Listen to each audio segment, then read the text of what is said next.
Recently Iran and USA में काफ़ी tension बढ़ गई है, जिसकी वजह से दुनिया भर में स्टॉक मार्केट काफ़ी वॉलेटिलिटी देखी जा रही है और खूब सारे इन्वेस्टर का एक ही सवाल है, अगर मार्केट ऐसे ही गिरता रहा तो मेरा कितना लॉस हो सकता है म्यूचुअल फंड में ज़्यादा से ज़्यादा। तो हम इसे समझते हैं शांति के साथ और प्रैक्टिकली एनालाइज करेंगे सिचुएशन को। पहले समझते हैं हमारे सामने क्या सिचुएशन चल रही है। पहला, वॉर की वजह से कच्चे तेल की कीमत काफ़ी हाई हो गई है। दूसरा, जो फॉरेन इन्वेस्टर हैं वो मार्केट से पैसा निकाल रहे हैं कंटिन्यूसली। एंड तीसरा, ग्लोबली हर जगह मार्केट फॉल हो रहा है। एक रिपोर्ट के अनुसार मार्केट से 16 से 19 लाख करोड़ रुपए वाइप्ड आउट हो गया है। तो हाँ, वॉलेटिलिटी है रियल में, और इसके क्या मायने हैं म्यूचुअल फंड के लिए, अब हम आगे देखते हैं। तो म्यूचुअल फंड जो है सिंपली स्टॉक में इन्वेस्ट करते हैं। अगर मार्केट गिरा तो ऑब्वियस है आपका म्यूचुअल फंड भी गिरेगा, इसको आप अवॉइड नहीं कर सकते, बट कितना गिरेगा वो 3 फैक्टर पे डिपेंड करेगा। आइए उसे देखते हैं। फैक्टर 1, आपने किस टाइप के म्यूचुअल फंड में इन्वेस्ट कर रखा है। अगर आपने इक्विटी फंड में इन्वेस्ट कर रखा है तो हाँ, 20 से 40% तक गिर सकता है एक्सट्रीम केस में।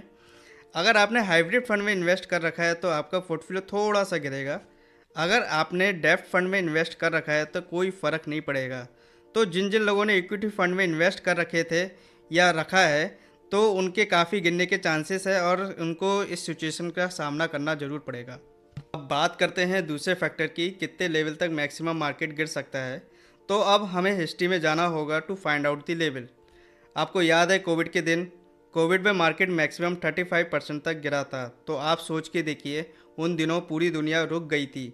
इससे बुरी स्थिति क्या हो सकती है। तो इन आंकड़ों से हमें ये समझ में आ गया है कि मैक्सिमम लेवल क्या हो सकता है मार्केट के गिरने का। एंड इसी डाटा को देखते हुए मैं ये कह सकता हूँ कि मैक्स टू मैक्स 20% से लेकर 30% गिर सकता है म्यूचुअल फंड, अगर स्थिति ऐसे बनी रही तो। बट रिमेंबर, इक्विटी मार्केट में वॉलेटिलिटी नॉर्मल बात है। अब मैं बात करूँगा फाइनल फैक्टर की, कितने टाइम पीरियड के लिए आपने इन्वेस्ट कर के रखा हुआ है। अगर आपने 1 या 2 साल के लिए इन्वेस्ट किया था तो मैं ये कह सकता हूँ कि आप बहुत बड़े रिस्क में हैं। अगर आपने 5 से 10 साल के लिए इन्वेस्ट किया था तो आपका रिस्क बहुत कम हो सकता है। वो कैसे?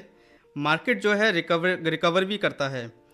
फॉर एग्जांपल, आपको याद होगा कि 2008 का क्राइसिस एंड 2020 का कोविड क्राइसिस, इन दोनों ही केस में मार्केट ने रिकवरी की एंड न्यू हाई को भी छुआ।